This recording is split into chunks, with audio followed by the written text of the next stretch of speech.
Hello everyone and welcome to the UBports Q&A 135. We are live on March the 2nd, 2024. And with me tonight is Alfred. How are you, Alfred? Hello. And of course, there's also Apply.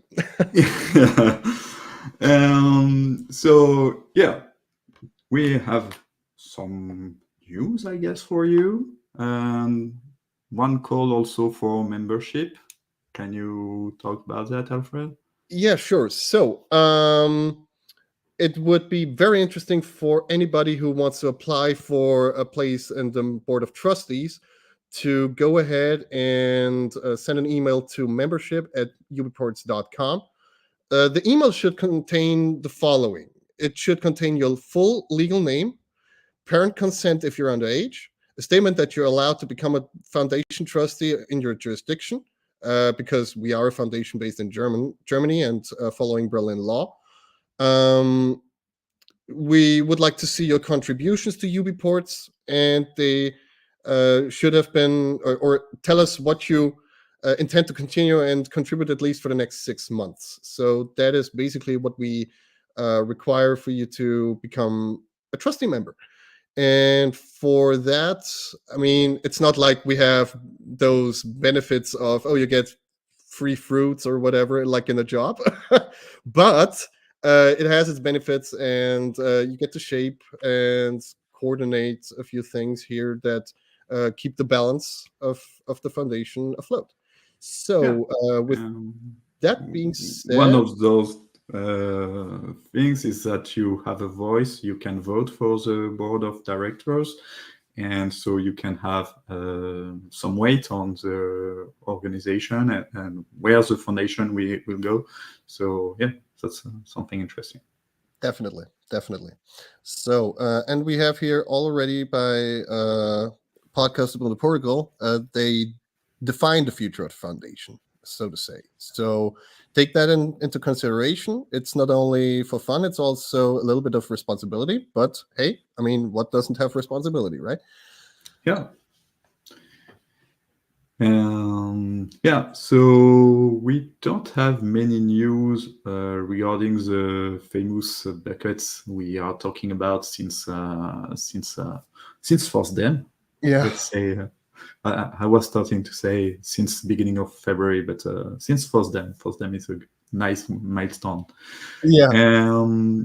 So I will just throw them back here. So if someone wants to join one of those groups, maybe they can just raise their hand and contact the people within those buckets. So we have one regarding the app compatibility.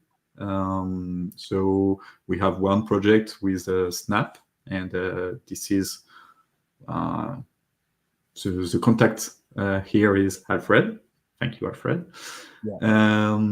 For DistroBox, the contact is not Kit.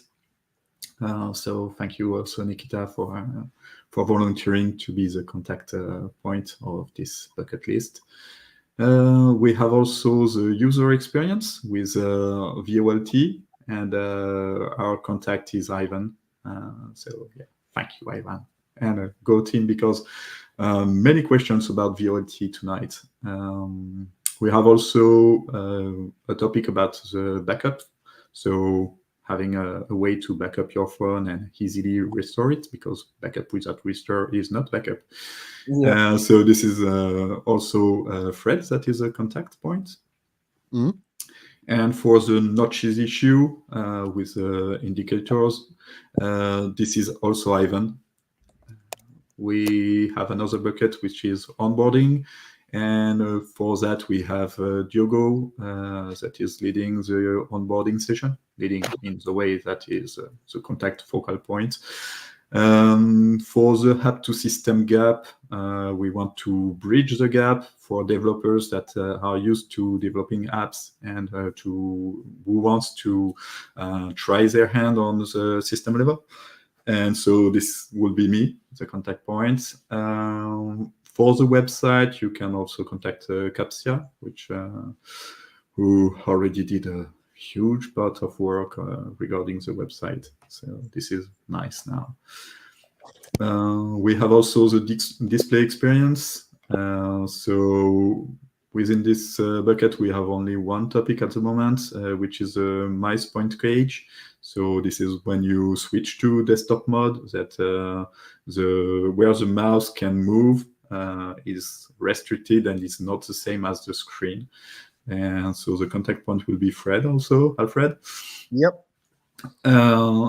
Also the development processes. We have the release management, which the contact point is Ratchanen. Ratchanen already made some changes and explained it in a forum post.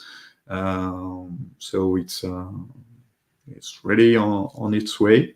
But if you want to help also organize things, you can contact Ratchanen to give him some help. We also have, we want to help track CVEs, so vulnerabilities on Ubuntu Touch. And so I'm the point of contact for this bucket. Nothing has been done yet, but I hope we can tackle things soon. And the last bucket is about porting or the system image. And Oren is the point of contact for having a mainline recovery image, so that will benefit the Pine devices, and hopefully some new manufacturers that will have an open hardware and open source phone. That will be amazing to have some other manufacturers like Pine 64 is doing. So Totally. yeah. Sorry, I was busy looking at this thing that I wanted to show you right now. Yeah. And that is Lomiri on Ubuntu 24.04 on the desktop.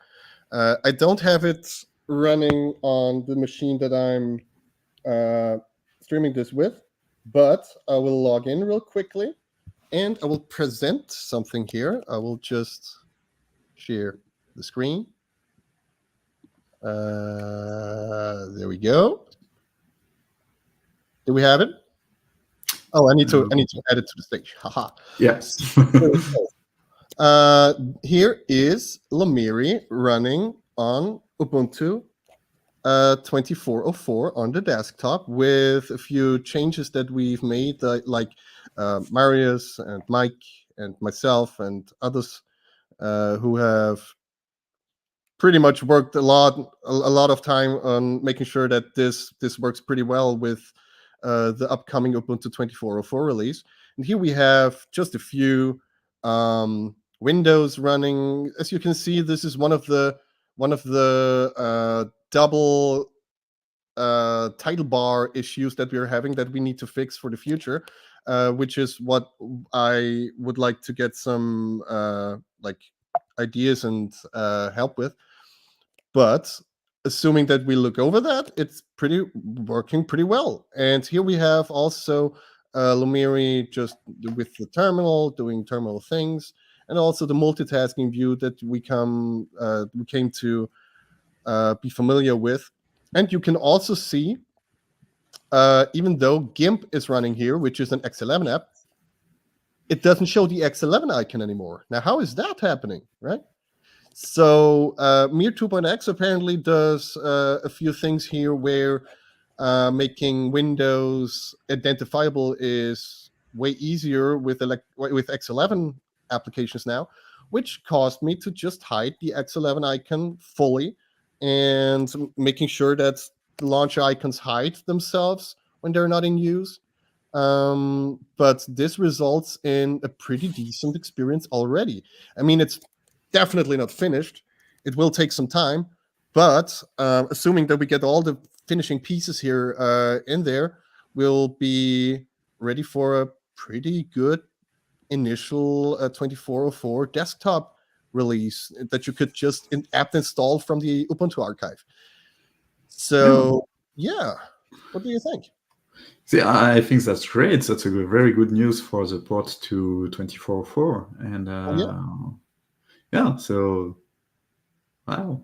And I really don't mind the double title bar. Yeah. At least on those screenshots, it's quite good, and I'm impressed. And does it work? How are the performances? How good the performance is? Yeah. Pretty good, very good, especially on this ThinkPad's what's it called again? X13S, which has an ARM CPU in there, which is Yeah. one of those ARM things, you know. I mean, considering it's an ARM chip, it's working pretty well. Yeah, I'll tell you how well it that's works. something that always that is a bit tricky for phone devices. Is that yeah, the frequency is high, the RAM is high, but still it's ARM, so it's a bit slower. But yeah, I understand that. That's great. I mean, I could also test it on an Intel machine. Presumably, I would have to dig out some old hardware again, but this works pretty well. And I'm daily driving it right now, making sure that I fix as many bugs as possible.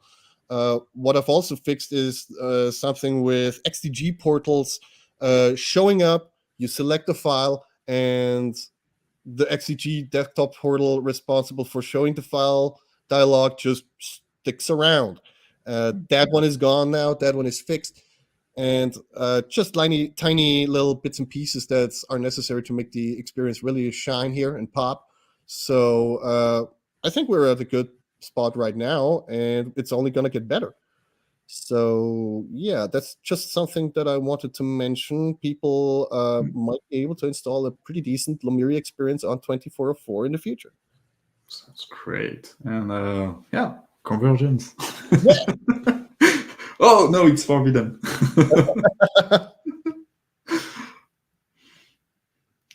But yeah.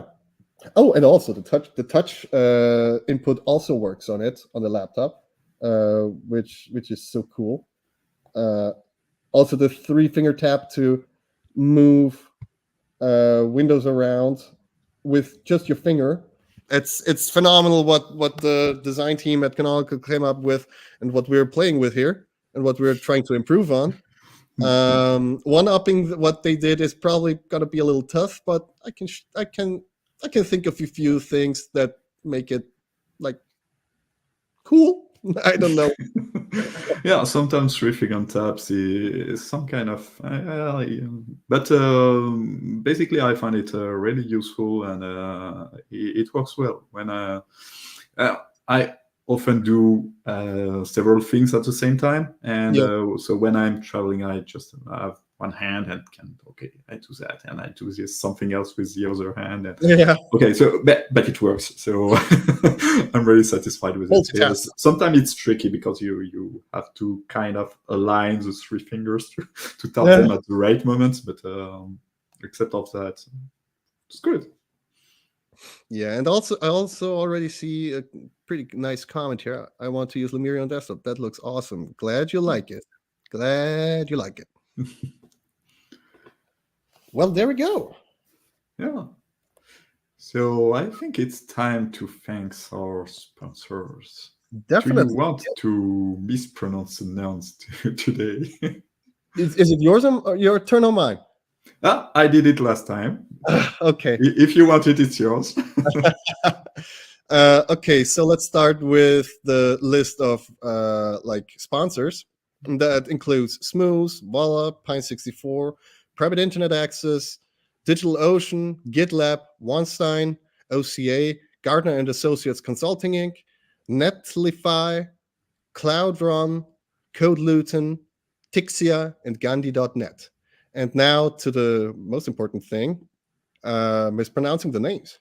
So here are the patrons: A. Thiel, Asmund Kaupang, Boris Flauhaus, Daniel Frenchak, David Thiel, J.T. Brooks, Josie Engel Escura, Keyboards Holding, Kenneth Drew, Linus Rune, Lothar Ketterer, Mike Adamitz, Marco A., Michael Kellner, Peter Mack, Philip Speicher, Rakesh PK, Robert Haley, Robin Hood, Rudy Arudi, Spendierhose, Stefan Kalb, Stephen Granger, Torolf Sun, and Sabine Schwarzer, and Will Atwood. Woo! The list is getting longer and longer. What do you think here? I think that's great that we have updated the list because it was long overdue. Yeah. And thank you to all of you. Thank you for letting us butcher your name and for all the work you've done for the foundation, because it really helps us. It does. It does. And it also doesn't it? I would like to get some feedback from those who have been named, what they think about this. How can we improve mispronunciations? Could go in both directions, you know. How can we make them worse? You can type Unicode in your names. Just put emojis in there. So, and if you want us to mispronounce your name again, also, you can head over to ubports.com/donate, and you will see the list of way you can donate to the foundation. And thank you by advance. Thank you for your support. So, yeah, we do have a few new. Do we have new applications in the open store? We have new application, but I didn't update the thing. So maybe if you can share, we can go to the open store and just stream it. And yeah, Jonathan told us that it would be a great improvement, and I think it's true because we can share and show the screenshot also when they are available. Okay, last updates. I have sorted them, and there is, for example, a new update to Rockwork, the Ubuntu clockwork for the Pebble smartwatch. It's by Muhammad, and it includes everything. I have this thing on my wrist, and I really enjoy using this. Integrates pretty well with the smartwatch and with Ubuntu Touch, so that you can get notifications from the phone to your smartwatch. Even shows them when you try to install snaps. I had to find out where it shows a little notification on the smartwatch that something wants to install privileged stuff on your device. Cool, if you ask me. Can you share the screen so we can totally. see the website? We're doing this live. I have it, but you might see we're doing this live. I think you're more comfortable than me with sharing the screen. There we go. Because there we go. Always struggle. What else do we have? There is a Streamio UT. It's not visible. It's not visible. No. Maybe something in the StreamYard. Oh, great. There we go. Sorry, I switched over to the window while it was waiting for me to add it to the stage.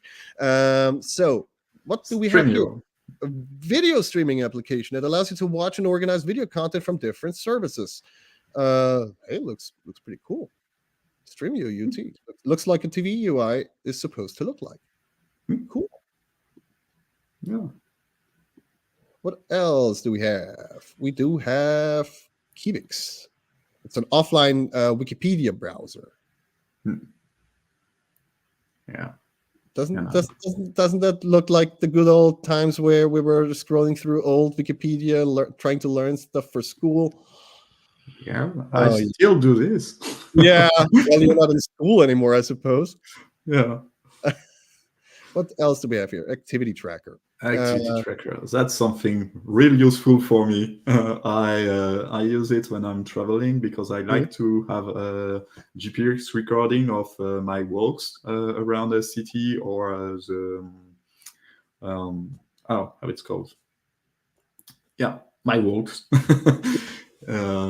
So yeah, that's really useful. It eats your battery right away, but yeah, GPS, and we have to have the screen on all the time. So, but I suppose it's less of an issue when you just stick your phone to like a bicycle or something. No. I mean, where it can be screen on all the time. Right? Yeah, and also if you have one of those babies, you can just keep it plugged, and you have basically 2 or 3 days of battery life. Yeah. Oh, I see Daniel also updating these here. Timer Yeah, app. Let's swipe to back feature. It's an alternative to count back buttons. yeah, and this timer is quite nice, I think, and Mhm. I love the UI. Oh yeah, it looks very nice. Yeah, very, very nice. Especially this one. Yeah, Yay. it Wow. seems that he copied something that was existing. That's just that's Hey, so great. this is called open source. Yeah, it's like a physical one, you know. Oh, is that what you mean? Yeah, Okay. No, look at that. I dig it. I dig it. The attention to detail here is phenomenal. Yeah. Yeah, well, there we go. That is pretty much it for the updated and new apps this time around. All right. Good. Where's the pad? I need to look up the pad. I think we can head over to the questions now, right? Yeah. Yes. So, question from the forum, because we asked a couple of days ago to submit your questions there.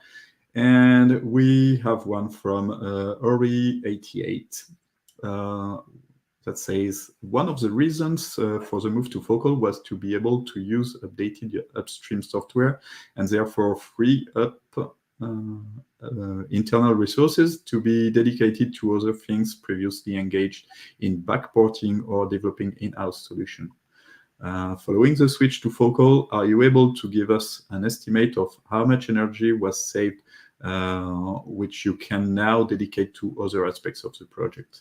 Are there still packages, libraries that you would like to see upgraded to the upstream version, and which ones are they? Well, sure. We have changed a few things. For example, the indicators have been switched over to Ayatana ones, mostly. There are certain exceptions to the rule here, but the Ayatana indicators are taking place of some of the indicators that we worked on ourselves, that we shipped ourselves, and they pretty much work as you would expect from indicators, to the point where you don't necessarily notice the switch, which means we've succeeded in what we wanted to achieve here. And it's hard to estimate how much energy was saved because, I mean, what time spent on an now deprecated component versus using something upstream? It's like we know that we don't know. It's like it's like this.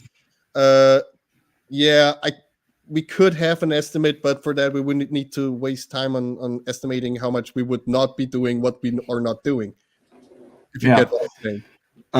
I get it, but if I want to give an answer, just remember the move from 1604 to 2004. It took almost 2 years. Longer than and that. Now we are able to just in a couple of months have something that is starting to resemble something that will work on 2404. So yeah, that's, for me, that's great. That's something really impressive. So but there's something to be said about Focal, and that is the branching scheme, the way that we name our branches that comprise the whole release package that we release every now and then as stable OTAs. There's something to be said about those because we have been able to build something for the future, in the sense that the process is made for the future. We've learned from our lessons. We have basically allowed ourselves to move more freely, taking stuff. It's all part of the release management also, and that one is more of a benefit here than just replacing components with upstreams with upstreams versions. Especially because Ubuntu Touch specific changes still would need to be shipped in the UBports repositories, and they don't necessarily land in Ubuntu as quickly. So in some senses, we are still upstreams because we have to be. And that includes QtMeer, that includes other interesting bits and pieces that we need to, that we rely on, basically. Yeah. And also there's the work related to snaps and DistroBox that will also help to cross some bridges and give us some more applications, because people are not satisfied with all the applications we have on the open store. We have a lot of applications in the open store. It's a lot less with Focal, because not every app developer made the ports and rebuilt their app for Focal. Yes. Because maybe they lost interest, or they still use 1604, or 2004 is not available for their devices. Many of reasons for that, but yeah, it seems less. But if I remember correctly, the stats proved that we have less web apps, simple web apps. And I think that's a good thing, because for me, it pollutes the open store. Yeah. And I prefer to have a native app than a web app, because web app, I can just make them easy enough with a Weber, or even with the old way with clickable. So yeah, and if I might add something to that, you might see a blog post very soon written by yours truly that is related to snap crafting on Ubuntu Touch, which might be one way of using Ubuntu Touch, and it includes snaps and differences between snaps and clicks, for example. But I'm not going to tell you where it's going to be dropped right now. Okay? Okay. So, yeah, and also see a very interesting, sorry for interrupting you, but this interesting question here, which I immediately want to answer. We already do work with post-market OS developers, at least some are both like, yeah, some are involved in both projects. Yeah, right. So I mean, it's hard to say like this group of people is interested in working with that group of people. It's individuals who share the same goals, and they make the stuff happen. Yeah, that's a question I saw sideways. That's a question I saw on Reddit. Someone asking about having Lomiri removed from Ubuntu Touch and having another desktop environment.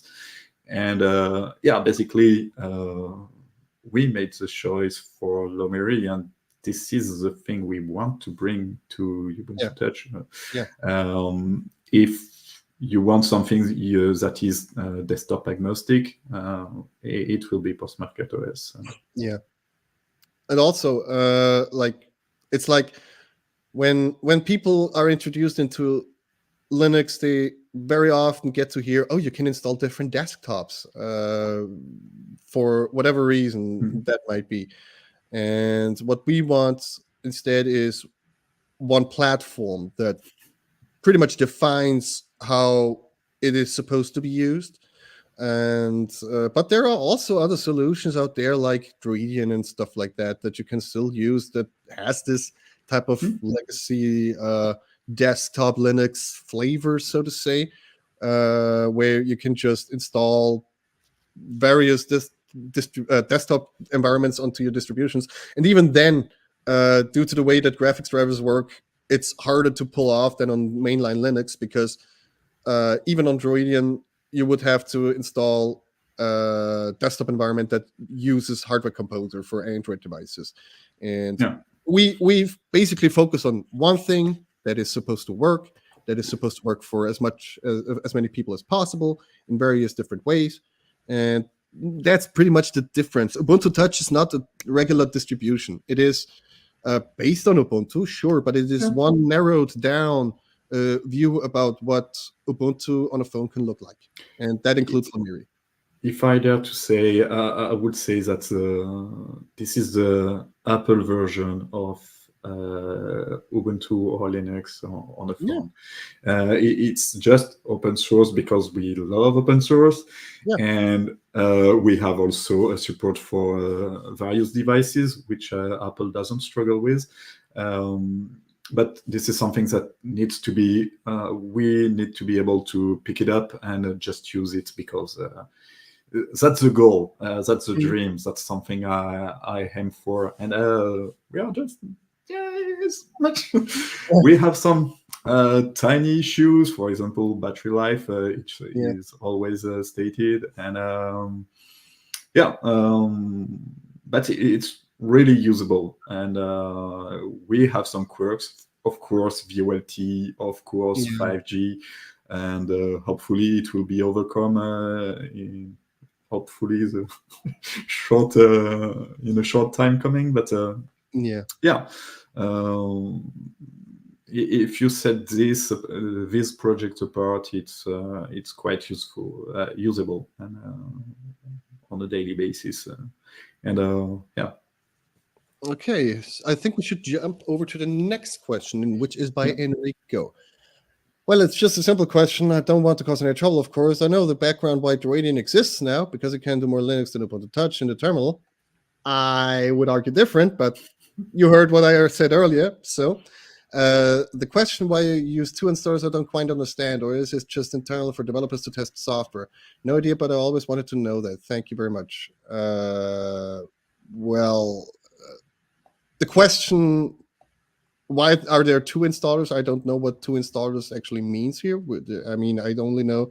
I mean, I know there is a UBports installer and a Radian installer, but whatever people want to use, right? I don't see much of a problem here. And Enrico has also a side question that we don't answer usually here on the Q&As, but I can extract something that is interesting. With the higher Android version, you mean? With the higher Android version? Yeah, and basically is asking if he can have higher Android versions on which the port will be made, and basically the answer is it depends on the porter for your device. So this is something device specific. Basically, the Android version we recommend for the installer is because we need to install the drivers and the kernel for this specific Android version, because this is the one against which the porter compile everything Ubuntu Touch. So if this change, it might break some things.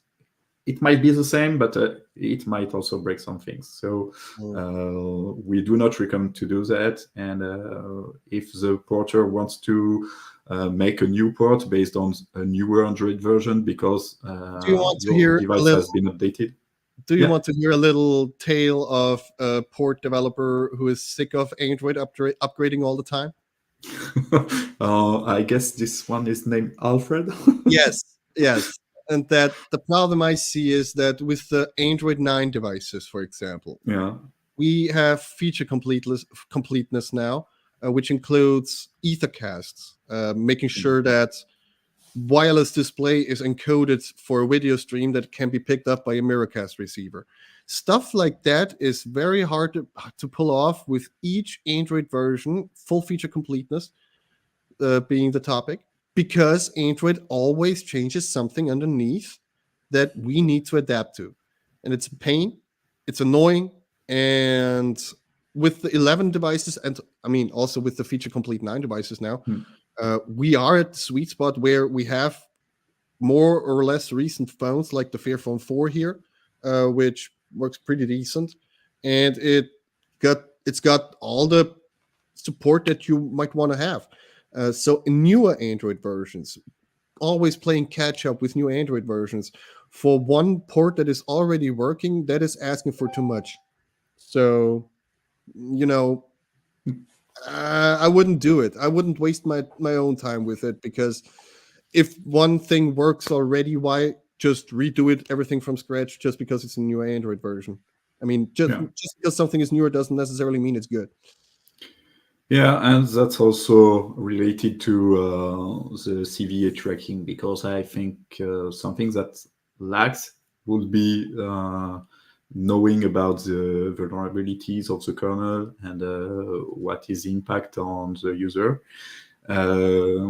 So that's why we decided to include this topic within our buckets. Because it will be important to track those CVEs and try to manage it and maybe mitigate them at the application level, because it won't be possible to update the kernel directly. Yeah, in case of kernel changes, cherry picking those fixes that are supposed to fix security issues is probably a way better way to approach this. I mean, sure, it's also not easy, but it's probably better than upgrading to a newer Android all the time. Yeah, of course. So next question is from Kamikaze. They say, long-time user of Ubuntu Touch and UBports. Firstly, thanks so much for all of your efforts. It's incredible what you've been able to accomplish, and I agree with that. Me too. So they ask about a port for a device, but then they ask also about sorry to sound like a broken record, as I know this comes up frequently, and sure it is, because it's important. But what's the latest on VoLTE and, dare I say it, 5G? Well, Voice of LTE sure has. I'm not too involved in it myself. I am involved in some of the discussions, but not everything. And from what I gathered, there are now multiple approaches that are each put on the table and being suggested or thrown around. Experiments, but nothing to show right now. I'm sad to say, but it will come there. It will get there someday. Hopefully. What is important is that we are working on it, people are working on it, and many people are involved into this topic, and hopefully all this work will pay someday, and hopefully sooner than later. But it's hard to put an estimate on such things, because as you all know, VoLTE is something that is close to us. It's implemented depending on the ISP, depending on the vendor, depending on everything. It's a nightmare. And hopefully many people in the open source community are working towards something that we can use across multiple OSs. Yeah, definitely. All right. I think we have another question here, which is made by asked by GT. Thanks for another Q&A. I would be interested in knowing how the relationship is between the UBports team and producers/vendors of supported hardware, such as Voila, Fairphone, Pine. How does the cooperation work with them? Hardware-related things like Voice of LTE or Mirka Screamering seems to be things where cooperation is particularly important. Well, yeah. I mean, we have certain people who are contributing to the project via being involved in one of those types of scenarios where there is genuine interest by a hardware vendor to have something working, and it gets contributed to the project in a sense. So yeah, I see the relationship is pretty good. It's not perfect by any means, but it's pretty good. And what we get as a project, and what they get in return is probably something that is worth being mentioned here. So hardware-related things like voice over LTE, yes. Miracast, maybe not so much. On the other hand, there is certainly an interest in the team to have Miracast screen mirroring also work on the Bolos. And as far as I can tell, there is progress on that front, which means maybe VoLTE devices will also get the EtherCast treatment in the future. But it remains to be seen how this plays out. But on the other hand, I mean, I really like the way that we're having this relationship with the hardware vendors, and yeah, period. Yeah, and we have very good relationship with Bank64, with Vola, and one less mentioned is also FX Tech.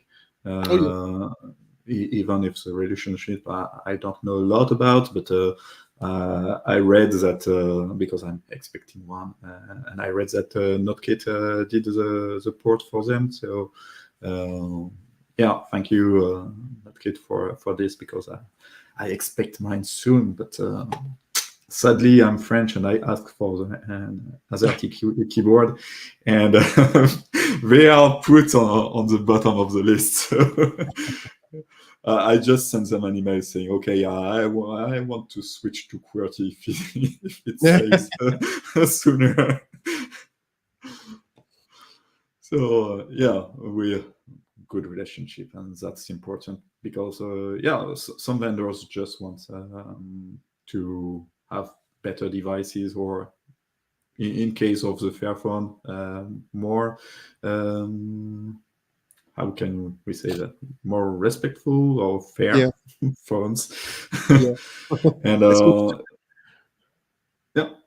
I see what you did there. I said because it's just ethical was the word I was looking for, and that's some values that we share, and that's important for some vendors, and we love partnering with them.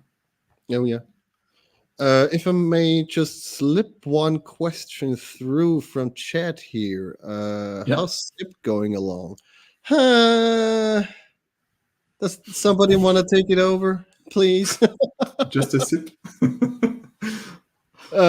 SIP calling. So the ability to call with the phone using a SIP account and going through landline over that would be one way for those who are unable to wait for voice over LTE to happen. It would be a very good solution for that. But first of all, it's harder to pull off by myself than I initially thought, because it's so many different components that need to speak in certain different ways to each other. And if you miss one thing, it might look like the call is starting to happen, but actually nothing gets through. And with SIP calling, I would really appreciate some help here, or someone basically taking what I've learned and what I can write down and finalizing it, because right now I'm busy with Lomiri on 2404 and other tiny little things. But if someone wants to take this over, please get in touch with me at fredel.me on Telegram, and let's see what we can do. And and SIP also can be helpful for VoLTE, because VoLTE is based on SIP with additional stuffs. As Marius repeated sometimes. At least we get to learn how to integrate the voice over LTE stuff in a way that is compatible, right? So that it provides what a user expects from a phone, like dialer pops up, or you need to the snap decision to basically accept a call pops up the way it's supposed to. Those types of things, how to integrate that, we can learn with SIP already, and I have a rough idea. I just need someone. I'm gonna write down my notes if someone steps up and says, "Okay, I'm willing to help you out and take the work the burden off of you. Then I will write something, and then we can get the ball rolling. How about that? Sounds good. Thank you. And for the next question, I think I will do something unconventional, and I think it will be a bundle of the two next questions because they are related, and we wanted to address it. The first question is from Xphone that states that there are some improvements to Bluetooth in OTA 4, and they ask if a method can be provided to bring those changes easily to test on OTA 3.1. The next question is from Charlie. And they say, hello, yesterday evening I got an upgrade to OTA 4.1. Strangely enough, I haven't been able to read anything about it yet. What was changed in the upgrade? Where can I find information? And am I in stable channel and previously on 24.4 OTA 4? So, as far as I know and understand, because I'm not sure I followed everything well, but OTA 4.1 seems to be something that is being handled by Xphone. And Xphone, as far as I know, is selling phones with Ubuntu Touch pre-installed on it, with some other modifications. And I think they just renamed the update to some kind of .1 versions. And so this OTA 4.1 is not a real Ubuntu Touch update as from the UBports Foundation and as for the developers there. So it has some additional stuff being put by Xphone, I guess. I'm not sure this is the case because it could also be something that is device dependent. But yeah, we don't know about OTA 4.1. Do you have any take on this, Alfred? Nothing in particular, no. I have no opinion whatsoever about it.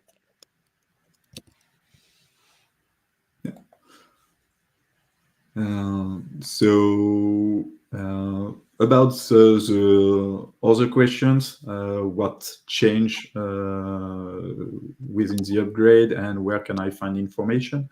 You can head to the GitLab repository of UBports, so you can see the developments and what is being changed, what are the merge requests accepted for this release.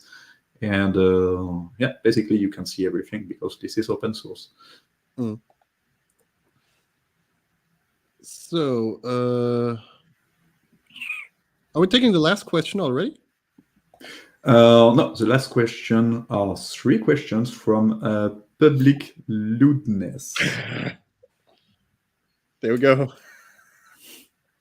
Are there any plans to open a more transparent donation option such as Open Collective? I wouldn't say no, but I'm not responsible for managing those donation things, so I'm not aware of anything. Are you aware of anything? I'm not even a trustee yet, but I need to apply, and I didn't do it this week. I wanted to do it this week, but I was so busy at work. Yeah. I will do it tomorrow, I guess. I will force myself to do it. And so no, basically I don't know, but we have a lot of options for contributions. So I guess I didn't know about what it's called, Open Collective. No, I didn't know about this option. So I guess if someone can take some time, it will be possible. But or if the demand is wide enough. Yeah, and also Podcast Ubuntu Protocol says do it soon so you can vote. To you, Apley. Sorry? Just do it soon with the trustee. Yeah, that was my plan to do it this week, but yeah. So the second question by Public Lewdness is: are there any plans down the road to sell devices pre-installed with Ubuntu Touch? Down the road, we're already on the road. We are already, or some partners are selling Ubuntu Touch pre-installed on their smartphones, and there we go. I mean, check mark done, Yeah. right? Third question. Like we said earlier, Voya Yeah. and FX Tech, to name a couple. But, Yeah. maybe some others, I'm not sure. Pine 64 at some point did, and so yeah. Yeah. And the last question.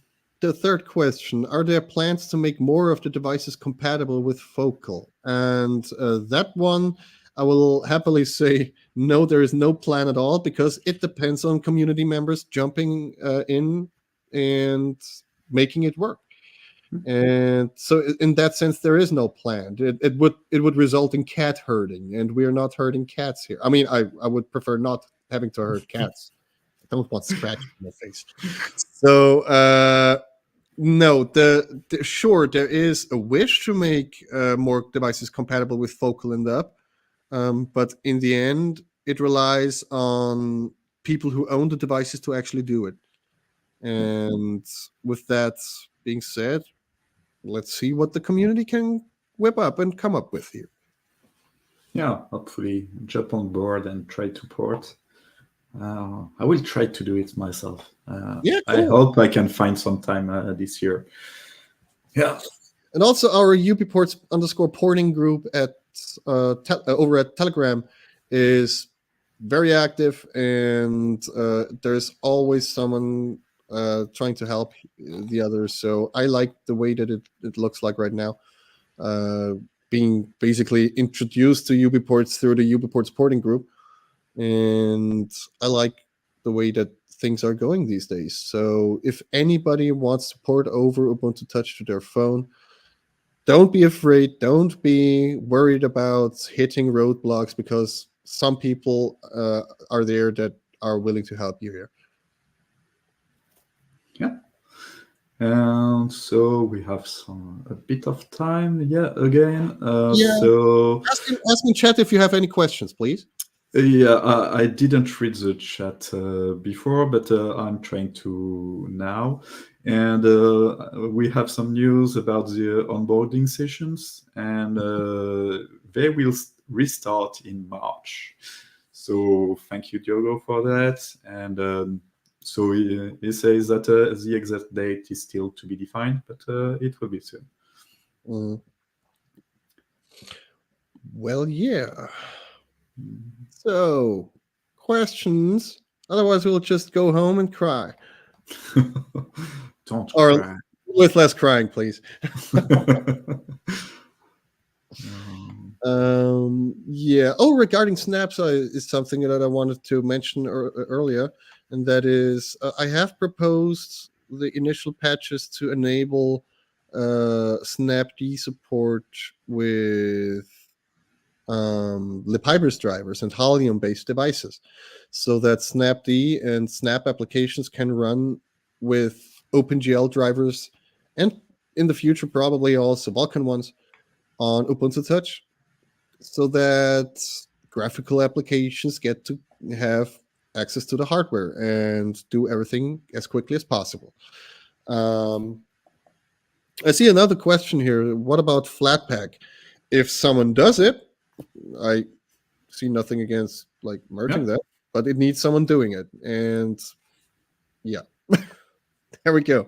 Then the more the merrier. So more the merrier. We are open. We welcome everyone with the good intentions. Yeah, new features. If someone wants to bring Flatpak over to Ubuntu Touch and integrate it well with the system, please go ahead. It's not like we can afford it. I mean, to phrase it differently, you will not get Flatpak unless you do it.